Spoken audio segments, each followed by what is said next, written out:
김민수 대표, 이상엽 이사 나왔습니다. 어서 오세요. 네, 두 분과 현 구간에서 가장 강하게 혹은 가장 눈에 띄게 움직이는 특징들 세 가지로 골라볼게요. 첫 번째부터 만나보겠습니다.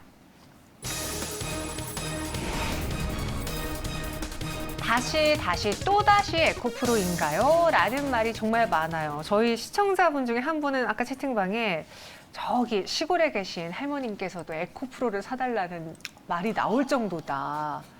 라는 이야기가 지금 제 눈에 포착이 됐었는데, 그러니까 맞아요. 사실 에코프로도 그렇고 최근에 좀 많이 오른 2차 전지 양극재주들의 추세 하락을 말하기에는 너무 성급했던 게 한 4-5차례가 있었던 것 같아요. 급락이 나와서 추세 하락인가요? 라고 했는데 그 다음날 더 쏘아 올리고 이런 식으로 계속 움직이고 있거든요. 오늘장 2차 전지주들에서의 뭔가 눈에 띄는 동향, 분위기 파악된 거 있습니까? 에코프로는 2차 전지주가 아닙니다. 이제 거기는요? 3차 전지주입니다. 네, 그렇습니다. 네. 에코프로를 보면서 잘 풀어보고 싶지만, 네. 이제 뭐 거의 이제 천상계로 가고 있는 종목이다 보니까, 근데 이제 중요한 거는 에코프로가 이제 2차로 상승했을 때가 어떤 얘기가 나왔냐면 LFP가 국내 업체들도 한다였습니다. 그래서 그때가 LFP가 하게 되면은 LFP가 들어갔었을 때 과연 어떤 변화가 나오느냐라고 하게 되면 기존보다 리튬을 더 많이 쓰게 되겠죠. 그러면 리튬 관련주들이 급등하죠. 그렇죠. 그와 함께 나왔던 에코프로의 자회사 에코프로 이노베이션이 부각받는 과정이죠. 그러다 보니까 그런 현상에 따라서 뭐 오른 종목 가지고 이런 건 좀 그렇고요. 결론은 LFP 쪽으로 관심이 많이 높아지다 보니까 거기서 오늘도 종목들이 뿜뿜하고 있습니다. 이런 것들을 챙기셔야 될 것 같은데, 그럼 먼저 리튬 수요 늘어난다라고 하게 되면 리튬 관련주죠. 두 번째는 LFP로 넘어가게 되면은 뭐가 더 많이 쓰이느냐. 특히 넘어가는 게 아니라 LFP도 또 쓰이다 보니까 그때는 전해액이 2배입니다. 그럼 전해액 관련주들 오늘 보셔야 되겠죠. 네. 원래 오늘 관심주가 네. 엔캠이었습니다. 오전에 오전에 불러주시지. 네. 네. 확실해요? 오전에 주신 거 맞습니까, 엔캠? 11시 40분에 드렸습니다. 맞아요. 네. 제가 그 답변을 받아봤는데 엔캠이 오후부터 갑자기 움직이고 있어서 사실 좀 그랬거든요. 오전장과 오후장의 분위기가 다른 건 그럴 수 있다고 생각해요. 근데 이 주가 상승폭을 봤을 때 뭐 새로운 뉴스가 나온 것도 아닌데 이렇게까지 과격하게 들어올린다고? 왜냐면 투자 아이디어를 찾아야 되겠죠. 네. LFP가 왜 한국 업체들이 관심을 갖는데 그럼 거기서 들어가는 게 뭐야? 그럼 전액이 2배로 들어간다. 라는 쪽에서 찾는 게 투자 아이디어고. 네. 또 하나는 뭐냐면 첨가제입니다. 첨가제가 이제 더 많이 들어갈 수밖에 없습니다. 그렇죠. LFP의 성능을 끌어올리기 위해서는. 그러면 이쪽도 같이 늘어나게 되면 조금 있다가 또 종목 한 2억에 말씀드리고 가겠습니다. 네. 이러다가 아예 민수 덕분에라는 코너 하나 만들어야겠습니다, 저희가. 정현이 덕분에도 됩니다. 관심이 없으니까. 네. 오늘 맞아요. 이렇게 저희가 2차 전지 이야기하면서 웃음이 나올 수밖에 없을 정도로 뭐 양극재는 물론이거니와 리튬 관련주, 특히 LFP 관련주들, 전구체 관련주들까지 오늘도 좀 많이 쏘아 올렸는데 실제로 오늘 에코프로 1분기 어닝 서프라이즈설이 돌더라고요. 네네. 뭐 실적만 보더라도 네. 이제 뭐 1분기뿐만이 아니고 계속해서 실적 기대감, 그러니까 어닝 시즌 앞두고는 이제 뭐 언제든지 또 실적 기대감 이제 코멘트가 될 수 있을 것 같고요. 그리고 이제 에코프로 같은 경우는 이제 뭐 1분기 뭐 서프라이즈설을 말씀드렸는데 또 시장에서는 에코프로가 또 코스피로 이전 상장 성립도 있어요. 그래서 그런 부분도 그래서 뭐 관심이 필요한 게 아닌가 싶은데, 왜냐면은 이제 코스닥에 있다가 이제 코스피로 올해 들어서 이전 상장 뭐 주총을 통해서나 그래서 그런 이슈가 있는 종목군들이 있다 보니 이와 같은 또 이제 이슈도 시장에서 관심을 갖는 것 같고요. 그래서 지금 중요한 게 이번 주가 이제 1분기가 끝나는 시기입니다. 맞아요. 네, 그러다 보니까 뭐 기관이나 외국인이던 이제 1분기를 잘 마치고 수익률을 좀 챙기려면은 이번 주에 수익률이 좋아야 되겠죠. 그러다 보니까 1분기에 좀 관심이 컸던, 흐름이 좋았던 그런 종목군들이 강할 수 있는 그런 시기가 이번 주라 생각이 들고, 그러다 보니까 2차 전지가 또 달릴 수밖에 없는 그런 시기, 타이밍도 좀 뭐 결부가 되는 것 같습니다. 그래서 이 에코프로를 포함한 2차 전지주에 대한 안 좋은 이야기는 없나 하고 한번 찾아봤어요. 왜냐면 지금 다 좋다라는 이야기 속에 주가가 많이 올랐으니까 좀 걸리는 건 없을까 하고 봤을 때 시가총액을 딴지 거시는 분들도 계시더라고요. 일단 에코프로 BM의 시가총액이 20조가 넘어져 있는 상황. 에코프로가 12조 정도. 근데 에코프로보다 영업이익이 훨씬 더 몇 배나 많은 SK 이노베이션의 시총이 흡조대다. 그럼 이거 좀 문제가 있는 거 아니냐라고 보시는 분들도 계시던데요. 저한테 따지시고 네. 아니, 어떻게 잘 생각하세요? 네, 잘 올라가고 있는 종목에 왜 그렇게 끌어내리게 되면 네. 또 그렇지 않습니까? 근데 이게 네, 말씀하십시오. 예. 그러니까 좀 지금 시장에서 환호하는 거에 대해서는 우리가 밸류를 더 주잖아요. 그렇죠. 근데 그 밸류를 얼마만큼 산정해야 되는지가 좀 모르겠어서요. 그러니까 그게 그렇게 나오기 시작하게 되면 지금 팔고 뭐 더 싼 뭐 현대제철이나 뭐 밸류가 낮은. 훨씬 싼 건설주 사야 되겠죠. 네. 네. 이게 지금 먹히는 시장이 아니지 않습니까? 아, 맞아요. 그러니까 지금 시장에서는 바라보고 이게 성장에 대한 밸류를 보고 거길 땡겨온다고 하더라도 항상 저희가 시장이 맞다고 대응을 해야 됩니다. 안 그렇게 되면은 그냥 계속 건설주 보호죠 뭐. 될까요 이게? 그러다 보니까 싼 게 발휘되는 시점 쪽에서 그럼 싼 게 발휘되는 종목들이 나온다 그러면 뭔가 플러스 알파가 되는 어떤 변화 요인들이 나와야겠죠. 근데 변화 요인이 나오지 않는 이상은 지금 이쪽에서 계속 움직일 수밖에 없는 시장의 흐름들을 보고 그 흐름을 보고 거기서 또 연결되는 투자 아이디어를 찾아서 저희가 대응할 수밖에 없는 게 지금의 현실인데 그렇게 해야 수익이 납니다. 또 많이 납니다. 이런 현상 예, 네. 좀 하세요. 예, 네, 알겠습니다. 그러셨으면 좋겠습니다. 그럼 딴지를 걸지 말고 그걸 가지고 약간 투자 포인트를 찾아보자면 그래 2차 전지 내에서도 안 간 아이들 오늘 엔캠이 쏘아 올랐다고 했잖아요. 사실 그 뉴스가 뭐 오늘 나온 건 아니지만 다른 거 다 가고 안 간 게 뭐가 있을까 찾다 보니까 오늘 그런 종목이 눈에 띄었을 수도 있어요. 그렇게 된다면 우리가 후발주를 찾아보는 게 지금 구간에서는 좋을까요? 어떻게 생각하세요, 이상해 비상? 네, 질문이 절로 갈 줄 알았는데 일로 오네요. 네, 이런 거 좋습니다. 네, 혼자 쉬시는 것 같아서요. 네. 계속해서 이게 2차 전지 섹터 내에서도 그 소섹터가 매우 많잖아요. 그렇죠. 그리고 이제 계속해서 시장에서는 상대적으로 소외된 종목을 찾으려고 하는 심리 많은 분들이 아실 거고 체감하고 계실 건데 근데 또 그럴 것 같아요. 4월 달 지나면서 또 1분기 실적이 발표되면 생각보다 이거 1분기 실적 잘 나왔고 지금의 주가가 실적보다 좀 저평가되어 있네. 또 2차 전지 섹터 내에서 실적이 너무 잘 나오다 보니까 실적 대비 주가 너무 낮은 거 아니야? 또 이런 종목을 찾으려고 할 것 같아요. 그래서 계속해서 찾으려는 심리는 당분간 계속해서 이어질 수 있겠다 싶고 뭐 대표님께서도 이제 종목 말씀해 주시겠지만 이제 저도 이제 종목을 보낼 때 CIS가 한 10% 초반에서 조금 보냈던 것 같은데 지금 뭐 20% 넘는 것 같기도 하고 그래서 좀 상대적으로 덜 오른 종목군을 몇 개 좀 말씀을 드리면은 CIS는 좀 뭐 20% 이상 오른 것 같고 뭐 PNT가 조금 애매하긴 해요. 무겁지만 네, PNT. PNT도 일단 뭐 리스트는 두시면 좋을 것 같고 그리고 GI텍이 조금 최근에 좀 올라오긴 했는데 2차 전지랑 함께 좀 수소 전지와도 좀 묶이죠. 그래서 BM도 좀 눈여겨볼 만한 비즈니스 모델을 갖고 있고 또 한 가지 더 말씀드리면 테이펙스가 주요 주주들이 좀 화려하죠. 네, 뭐 한솔케미칼, 국민연금 또 이제 특정 있는데 작년에 영업이익이 255억이었는데 지금 현재 시가총액이 3천억도 안 돼요. 네, 2차 전지로도 묶일 수 있고 또 관련된 증설 이슈가 작년에 또 착공한 것도 있고 돈을 투자를 많이 해서 그러면 올해부터는 증설 이슈도 좀 부각받아야 되는데 네, 저평가되는 것 같습니다. 저평가되어 있다라고 이야기했어요.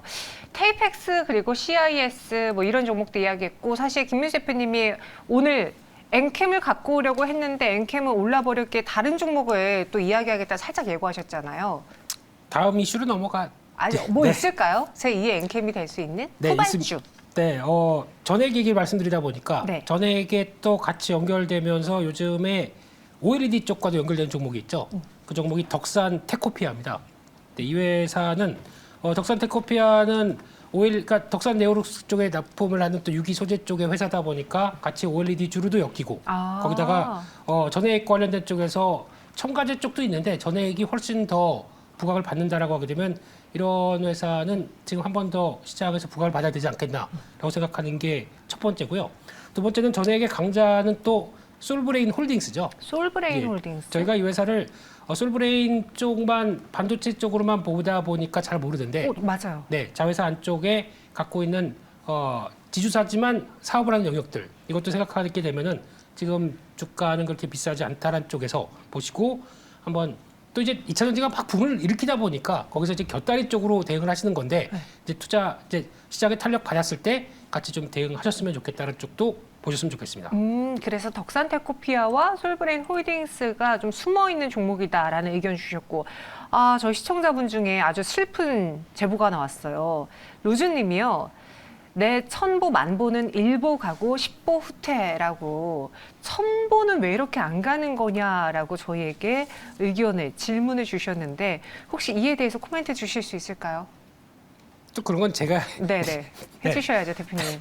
네, 이쪽도 요즘 다운 리포트나 유심히 지켜봤는데 제가 느끼는 거는 괜찮습니다만, 근데 지금 이제 미래 밸류를 따져왔을 때 나올 수 있는 변화보다 특히 이제 LFP 쪽으로 많이 연결된다고 하는 것보다 핵심적인 아이디어가 약간 좀 부족하지 않나라는 생각이 좀 들었고요. 네, 그런 차원에서 차라리 직접적으로 뭐 이제 전해액이 늘어난다든가 첨가제가 많이 쓴다든가 하는 쪽에서 봤었을 때는 훨씬 더 그쪽이 낫지 않나 하는 생각인데. 또 뒤늦게 발현될 수도 있습니다. 맞아요. 그렇기 때문에 아마 지지권 최근에 나오는 한 24만 원대 부근에서 크게 이탈하지 않는지 보시고 조금 더 기다려 보시는 게 어떨까 생각이 들고 있습니다.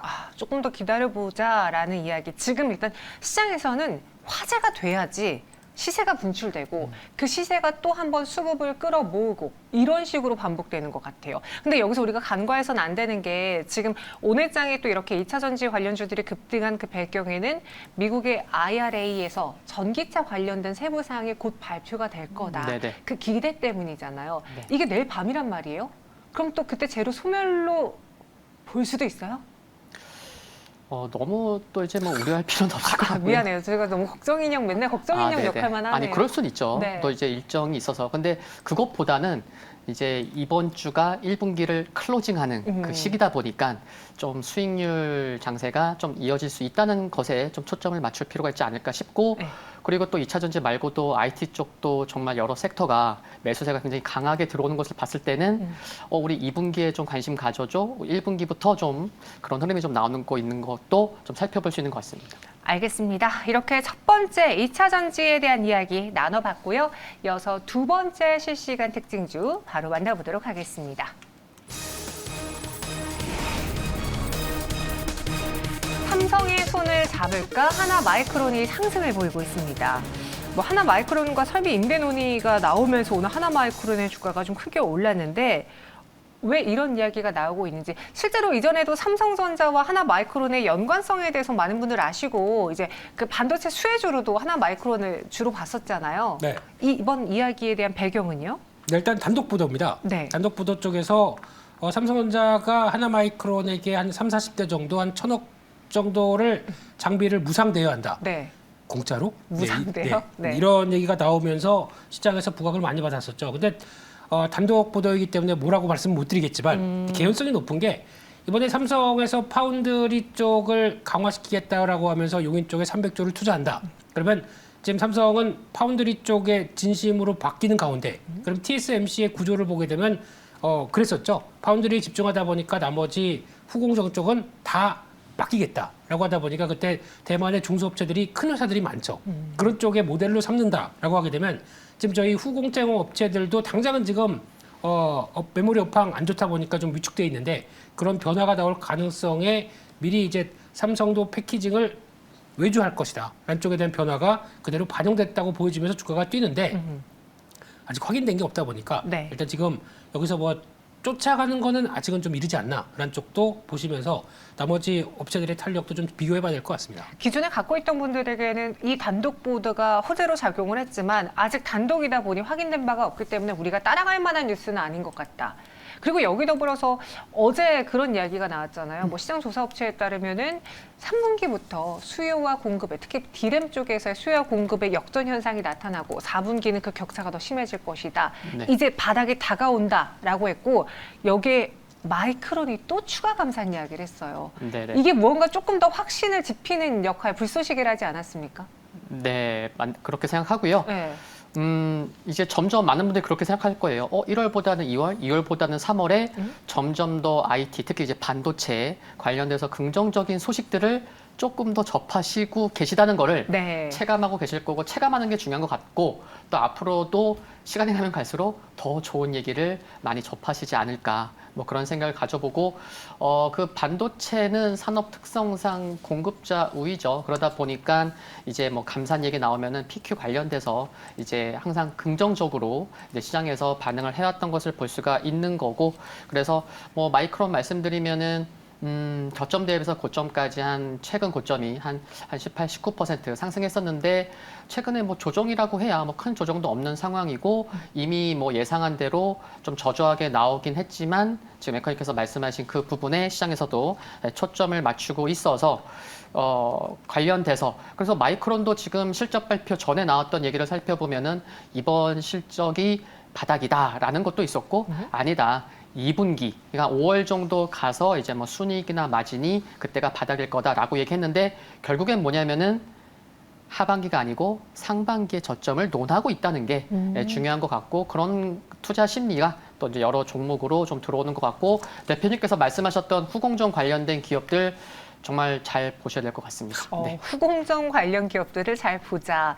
원래 한 주가가 6개월 정도 선반영한다라고 하잖아요. 3분기가 정말 역전되는 현상이 나타난다면 현 구간은 바닥론이 맞고 그럼 네. 우리는 슬슬 이 반도체주를 눈여겨봐야 되는 것 같은데 일단 앞서 하나 마이크론에 대해서는 오늘 따라가지 말자라고 했으니 네. 다른 반도체에서 후공정이라는 키워드를 갖고 있는 우리가 지금부터 눈여겨봐야 될 종목, 주목할 종목 정리해 주세요.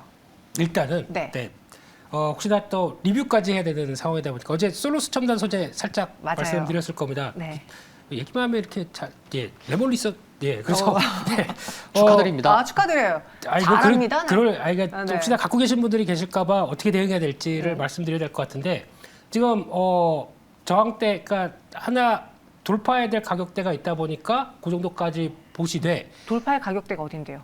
일단은 49,000원대입니다. 여기가 안착이 돼야 되기 때문에 이거 체크해야 된다고 하게 되면 혹시나 그것까지 좀 그래서 내가 챙기겠다. 챙기셔도 됩니다. 챙기셔도 되는데 수급 이틀째 좋아지다 보니까 나오는 변화 이거 보시고 대응하셨으면 좋겠고요.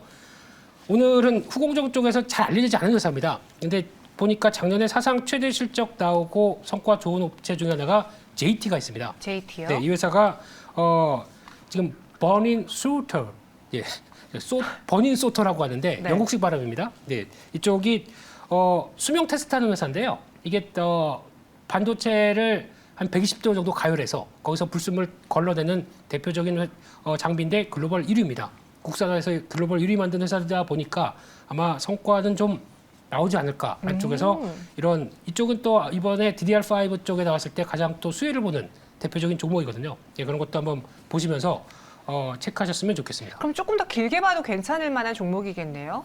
작년 실적 좋았기 때문에 아마 올해도 그 실적 기조 이어갈 것 같고요. DDR5가 이제 시작이죠. 그렇죠. 이상입니다. 알겠습니다. JT, 버닌 소터라는 그 장비에 있어서 글로벌 1위 기업이다. 네. 실적도 좋았고 앞으로 이 후공정이 대세가 되는 DDR5가 점점 확대되는 이 시장에서 핵심 종목이 되지 않겠느냐라는 것 이야기해 주셨어요. 그 외 이상엽 이사의 관심주는요? 뭐 두 가지만 말씀드리면은 대표님께서 말씀하실 때 화면에서 좀 나왔던 것 같은데 네. 두산 테스나랑 네페스를 좀 네페스는 오늘 좀 많이 오르긴 하지만 그래서 관심 있게 봐야 될 것 같고 후공정 패키지가 기술 패권의 열쇠를 가지고 있는 분야 중에 하나다라고 얘기하는데 굉장히 중요할 것 같고요. 정부에서도 이제 뭐 전력 반도체, 차량용 반도체 그리고 이제 첨단 패키징 이 세 개를 굉장히 중요하게 보는데 첨단 패키징이 후공정 패키지거든요. 결국에는 그러다 보니까 후공정 쪽 종목군들을 잘 보시면 좋을 것 같고요. 두 개 말씀드리겠습니다. 네, 두산 테스나 그리고 네페스도 같이 꼽아 주셨어요. 이렇게 지금 시장에서는요. 반도체가 확실히 다시 힘을 받고 있는 것 같네요. 만약에 2차 전지를 충분히 누리지 못했던 분들이라면 지금부터 반도체 내에서 대장이 될 종목들 대세가 될 종목들을 담아보시면 어떻겠는지 이어서 세 번째 특징 좀 만나보겠습니다. 벼랑끝 LCC가 올해는 꽃길을 걸을 수 있을까요? 올해 1분기 흑자 전환 기대감에 강세를 보이고 있고 또 눈에 띄는 거는 흑자 전환만 하는 게 아니라 1분기 사상 최대 영업이익까지 전망이 된다고 그러더라고요. 네, 그래서 지금의 이와 같은 분위기 전망이 작년 11월, 12월부터 좋은 소식이 조금씩 나오기 시작했죠. 네. 이제 그게 이제 이어지다 보니까 1분기에 정말 눈으로 정말 많은 뉴스로 좀 살펴볼 수 있는 것 같고요. 그리고 이거 살펴보니까 이제 지난 1, 2월 여객 수송을 살펴보면 LCC 쪽에서 TA 항공이랑 진에어 같은 경우는 코로나 이전 2019년 대비보다 TA가 103.2%, 진에어가 102.4%. 그래서 오히려 2019년보다 오히려 넘어선 여객 수송도 좀 확인할 수가 있어서 1분기 실적 정말 잘 나오겠구나 확인할 수 있을 것 같고, 역시나 그런 배경에는 이제 중국과 일본 중단기 거리 쪽에 수요가 많다 보니까 그쪽으로 또 비중이 높은 쪽이 LCC다 보니까 자연스럽게 1분기 실적 기대감이 또 이제 있는 것 같고, 실적 발표가 뭐 4월 초가 아니잖아요. 그러면은 수급이 이어지는 종목으로는 선별적으로 해서 또 뭐 더 나은 수익률도 기대해 볼 수 있을 것 같습니다. 중단거리 수요 증가로 인해서 특히 작년 연말부터 올해 연초까지 일본에 가면 한국말이 되게 많이 들린다라는 네. 말이 들릴 정도로 특히 일본 그리고 가까운 뭐 홍콩, 대만, 동남아 이쪽으로의 많은 여행을 가시는 분들이 주변에도 많았거든요. 근데 여기에 예전에는 일본 한 10만 원대면 갈 수 있었던 티켓 값이 지금은 40만 원, 50만 원이래요. 그렇죠. 아직까지 항공기가 부족해서 그런 거죠. 그것도 그리고 성수기입니다. 네, 그렇고 이럴 때는 가격이 뛰겠죠. 네. 근데 성수기다 보니까 수요도 많다 보면은 이게 P와 Q가 좋아지는 구간인데, 아니 근데 요즘 리포트 보면은 되게 리오프닝 쪽에서 부정적으로 보는 리포트가 되게 많더라고요. 보수적으로 숫자를 나오더라고요. 왜요? 그거 모르죠. 제가 쓴 게 아니니까. 네네. 근데 이 정도는 아닌데라고 해서 그 운항 횟수와 여객 수가 이제 회복되는 흐름을 봤을 때는 좀 보수적인 걸 좀 바꿔야 되지 않나라는 쪽인데, 이제 오늘 보니까 모 네. 증권사에서 이제 목표가를, 그러니까 저 영업이익의 전망치를 올리기 시작하더라고요. 아, 이제 뷰를 살짝 바꾸고 있군요. 네, 이게 원래 나왔어야 됐습니다. 근데 좀 늦었다고 봐야 될 것 같고요. 그래서 제가 보기로는 아마 이 지금 나오는 가이던스보다 훨씬 더 좋을 수 있다라는 쪽으로 바라보는 게 맞을 것 같고요. 그래서 리오프닝 주는 이제 시작이다. 이제 시작이다. 라고 보시면서 LCC 쪽에서도 뭔가 좀 특화된 쪽으로 보시면 좋겠죠. 근데 개인적으로는 아마 좀 공격적으로 영업하는데 이런 때 좀 해보겠다라고 하는 때 회사가 더 좋지 않나 싶어서 그런 것도 보시고, 아마 리오프닝 관련된 종목들도 지금은 챙겨보는 게 맞다 이렇게 봐야 될 것 같습니다. 공격적으로 이 노선의 화랑을 지금 노리고 있는 LCC를 보자. 그럼 이제 그 재무구조 개선 때문에 많이 힘들어했던 LCC는 꽃길을 걸을 수 있다라는 확신을 가지고 투자해봐도 괜찮을까요? 옛날에는 약간 대형 항공사들이 더 선호했었다면 이제는 네. 바뀐 것 같거든요.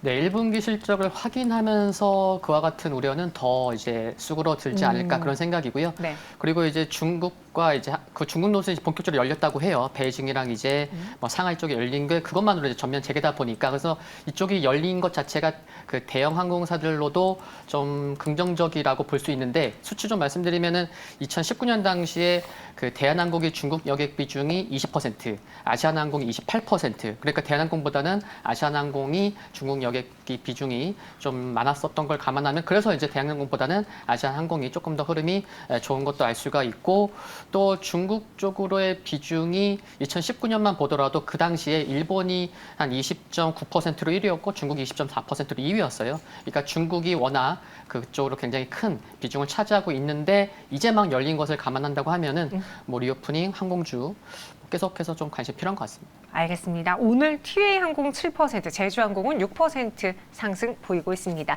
두 분은 여기서 인사드리도록 하죠. 오늘 자세한 설명 고맙습니다.